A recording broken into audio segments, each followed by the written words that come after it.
दोस्तों, आज की इस वीडियो के माध्यम से हम आपको कुछ ऐसे तरीके बताएंगे जिनसे आप धोखा खाने से खुद को बचा सकते हैं। भावनात्मक रूप से कमजोर आदमी का लोग हमेशा फायदा उठाते रहते हैं। जो भी इंसान नर्म दिल का होता है, यानी कि भावनात्मक रूप से करुणावान होता है, वह अपनी करुणा बस दूसरों की सहायता तो कर देता है, लेकिन बदले में उसे हमेशा धोखा ही मिलता है। तो क्या एक इंसान को भावनात्मक नहीं होना चाहिए? क्या उसे दूसरों पर भरोसा नहीं करना चाहिए? दूसरों की सहायता नहीं करनी चाहिए? क्या करुणावान और संवेदनशील होना गुनाह है? कोई गलती है? कोई संवेदनशील आदमी दिल का बहुत अच्छा होता है। आइए जानते हैं इस कहानी के माध्यम से। एक बार एक युवा लड़का जंगल के पेड़ों पर मुक्के मार रहा था। वह बड़े जोर जोर से मुक्के मार रहा था। वह अपने मन का गुस्सा निकालने की कोशिश कर रहा था। शायद उसको किसी ने धोखा दिया था या फिर उसके साथ बहुत बुरा हुआ था, जिससे वह बहुत ज्यादा परेशान था। उसे कहीं भी शांति नहीं मिल रही थी। वह लगातार उस पेड़ पर मुक्का मार रहा था, जिससे उसकी उंगलियां लहूलुहान हो चुकी थीं। उसी जंगल में एक शीतल पानी का झरना था। वहां पर एक भिक्षु रोज संध्या के समय स्नान करने आया करते थे। यह उनका नित्य का नियम था।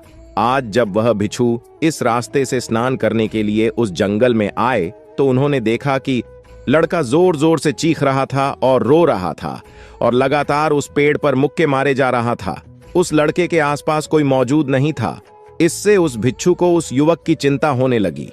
उसने सोचा कि अगर मैं इसे ऐसे ही छोड़कर चला जाऊं तो कहीं ये आत्महत्या न कर ले। ऐसे विचार आने के बाद भी वह कुछ नहीं बोले। वह लगातार उस युवक की तरफ देखे जा रहा थे। कुछ देर तक तो उस युवक ने उस भिक्षु को नजरअंदाज किया, लेकिन कुछ देर बाद उसे अजीब सा लगने लगा। उसने सोचा, ना तो यह मुझे रोक रहा है और ना ही कुछ कह रहा है। यह तो बस मुझे देखे जा रहा है। इसका क्या मतलब है? बड़ा अजीब आदमी है। ऐसे ही विचार उस लड़के के मन में उठने लगे। जब कुछ देर बाद भी वह भिक्षु कुछ नहीं बोला, तो लड़के ने अचानक से उस भिक्षु से पूछा कि महाशय, आप अपने रास्ते क्यों नहीं चले जाते? आपको क्या मतलब? आप खड़े होकर मुझे देख क्यों रहे हैं? भिक्षु ने बड़े शांत स्वर में कहा कि मैं तुम्हें रोक नहीं रहा हूं, तुमसे कुछ कह नहीं रहा हूं, तो मुझसे तुम्हें क्या परेशानी है? मेरी तरह ही ये पेड़, पौधे और पक्षी, ये सब तुम्हें तो देख ही रहे हैं। जब इनसे तुम्हें कोई परेशानी नहीं है तो मुझसे क्यों परेशानी है? यह सुनकर और लड़का जोर से चीख कर बोला, मुझे सबसे परेशानी है। मैं सबसे नफरत करता हूं। यहां पर सब धोखेबाज गद्दार लोग रहते हैं। कोई किसी का नहीं होता इस दुनिया में। इस तरह बोलते बोलते वह फूट फूट कर रोने लगा और रोए जा रहा था और भिक्षु उसे देखे जा रहा था। वह भिक्षु उसे चुप करने की कोशिश भी नहीं कर रहा था। यह बात तो उस लड़के को और ज्यादा अजीब लगी। अब रोना छोड़कर उस लड़के ने सीधे खड़े होकर उस भिक्षु से कहा, आप बड़े अजीब आदमी हैं। आपके सामने कोई इंसान रो रहा और आप उसे चुप भी नहीं कर सकते। आपके मन में बिल्कुल भी संवेदना नहीं है। बड़े अजीब और कठोर हृदय वाले साधु हैं आप। आपको अपने साधु होने पर खेद होना चाहिए। और ऐसे ही ना जाने क्या क्या जली कटी बातें वह युवक उस भिक्षु को सुनाने लगा। कुछ देर बाद जब युवक की सारी भड़ास निकल चुकी, तब भिक्षु ने बड़े ही शांत स्वर में कहा कि आज मैं तुम्हें कंधा दे सकता हूं, तुम्हारे आंसू भी पोंछ सकता हूं, लेकिन इससे तुम्हारी समस्या का समाधान नहीं होगा। कुछ देर के लिए तुम्हारा मन शांत हो जाएगा। उसके बाद फिर वही जिंदगी, वही लोग जो तुम्हें आज कंधा देने के लिए भी तुम्हारे पास नहीं है। फिर से तुम उसी जिंदगी में लौट जाओगे। कोई तुम्हें धोखा देगा, कोई तुम्हारा फायदा उठाएगा और तुम अपने मन को ऐसे ही तकलीफ पहुंचाते रहोगे। तो आंसू पोंछने की बजाय तुम्हें मुझसे कुछ ज्ञान की बातें लेना चाहिए, जिससे तुम्हें जीवन में कोई भी धोखा ना दे सके, तुम्हारी अच्छाई का कोई भी फायदा ना उठा सके। याद रखना, आंसू पोंछने वाले तो तुम्हें बहुत मिल जाएंगे, लेकिन ध्यान और सही समझ देने वाला कभी ही कोई इंसान मिलता है। भिक्षु ने उसे बताया कि मैं पास ही के झरने में स्नान करने के लिए जा रहा हूं। बड़ा ही शीतल पानी है वहां का। अगर तुम चाहो तो तुम भी मेरे साथ चल सकते हो। यहां पर अकेले परेशान होने से अच्छा है कि तुम झरने के शीतल पानी में स्नान करो, जिससे तुम्हारा दिमाग, मन, मस्तिष्क और तुम्हारा शरीर सब कुछ पवित्र हो जाएगा। यह सुनकर वह लड़का उस भिक्षु के पीछे पीछे हो लिया। जंगल के बीचों बीच रास्ता झरने की तरफ जाता था। जंगल में सन्नाटा छाया हुआ था।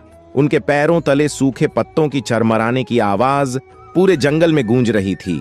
आज पूर्णिमा की रात थी और आसमान में चांद अपनी उजली रोशनी उस जंगल में फेंक रहा था। उस रोशनी में दोनों उस झरने की तरफ बढ़ते चले जा रहे थे।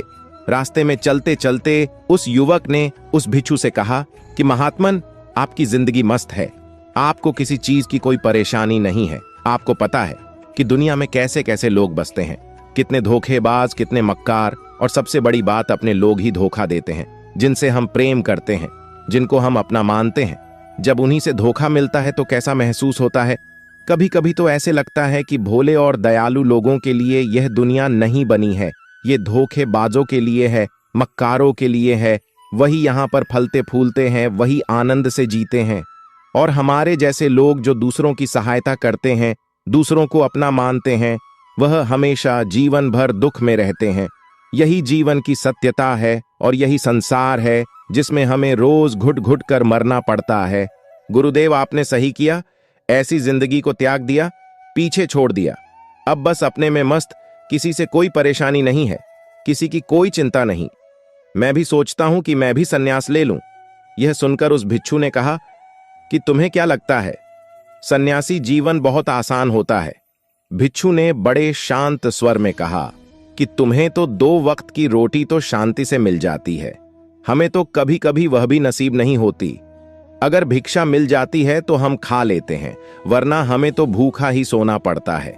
यही हमारा सन्यासी जीवन है, हमें हमेशा नीचे सोना पड़ता है, सिर्फ एक लंगोट में रहना पड़ता है, चाहे कैसा भी मौसम क्यों ना हो। तो यह सब तुम्हें आसान लगता है, तो तुम भी सन्यासी बन जाओ। युवक ने कहा कि आप कहते तो ठीक ही हैं, संघर्ष तो दोनों तरफ है, सांसारिक जीवन में भी और सन्यासी जीवन में भी। वैसे सांसारिक जीवन भी अच्छा है, लेकिन तब तक जब तक घर परिवार में सुख शांति बनी रहे, धोखा ना मिले, हमारे लोग हमारा फायदा ना उठाएं, हमसे झूठ ना बोले, हमें धोखा ना दे, तब तो जीवन जीने का आनंद होता है, वरना जीवन नर्क हो जाता है। भिक्षु ने कहा, सन्यास अपने मन से लिया जाता है। जब हमारा मन कहता है कि हमें सन्यास के मार्ग पर सफलता हासिल करनी है, आगे बढ़ना है, तो ही सन्यासी जीवन सफल हो पाता है। लेकिन तुम अपने घर से परेशान होकर, दूसरे लोगों से परेशान होकर सन्यासी बनना चाहते हो, तो तुम्हारा सन्यासी जीवन भी कभी सफल नहीं होगा। इससे अच्छा तो तुम सांसारिक जीवन में अगर कुछ तरीके, कुछ नियम अपनाओ, तो दूसरे लोग तुम्हें धोखा नहीं दे पाएंगे।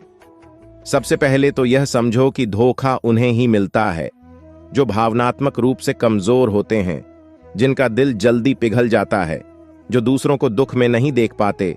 ऐसे लोगों के साथ धोखे होने की संभावना ज्यादा होती है, क्योंकि कोई भी आदमी अपनी परेशानी बताकर, अपने आप को दुख में बताकर तुम्हारा फायदा उठा सकता है।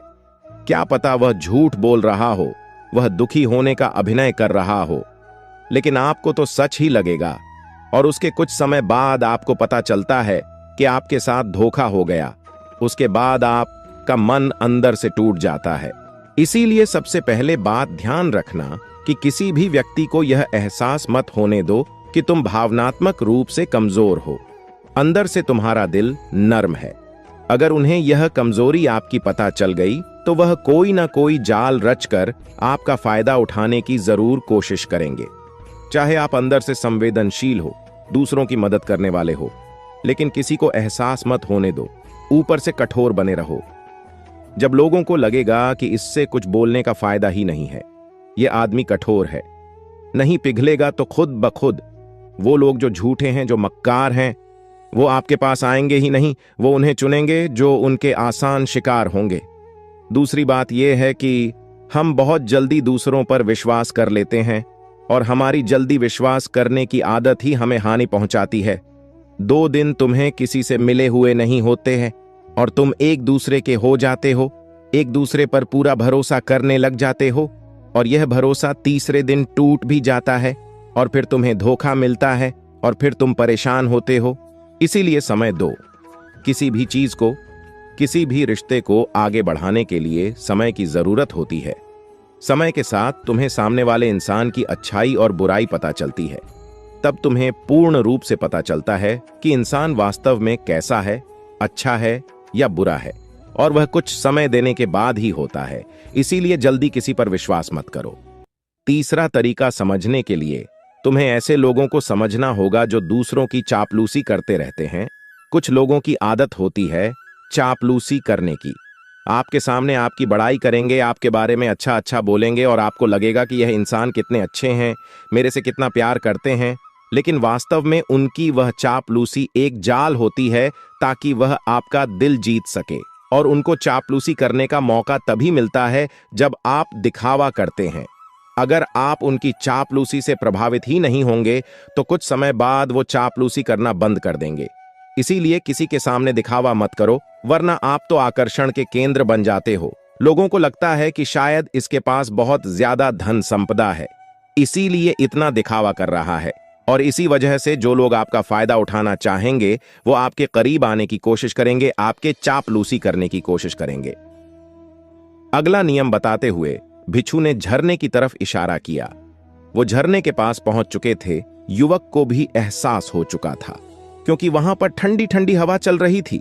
ढलान की तरफ जाते हुए भिक्षु ने कहा कि सांसारिक जीवन में एक बात समझने की यह होती है कि हम जिसकी सहायता कर रहे हैं, चाहे किसी भी रूप में, धन से, शारीरिक रूप से या जिस भी अवस्था में हम किसी की सहायता कर रहे हैं, तो हमें यह ख्याल रखना चाहिए कि सामने वाला वापस कभी भविष्य में हमारी सहायता करने योग्य है कि नहीं है। अगर किसी को पैसा उधार दे रहे हो तो यह समझो कि उसके पास आय का कोई साधन है कि नहीं है। कल भविष्य में वह तुम्हें वापस कर पाएगा कि नहीं कर पाएगा। अगर वह नहीं करेगा तो तुम्हें तकलीफ होगी, तुम्हें दुख होगा। ऐसे तो इंसान करुणावश भिखारियों को भी भीख देता है, लेकिन वह गलत नहीं है, क्योंकि जो भी पैसा अपने सामने वाले को दिया है उससे आपके ऊपर कोई ज्यादा प्रभाव नहीं पड़ेगा।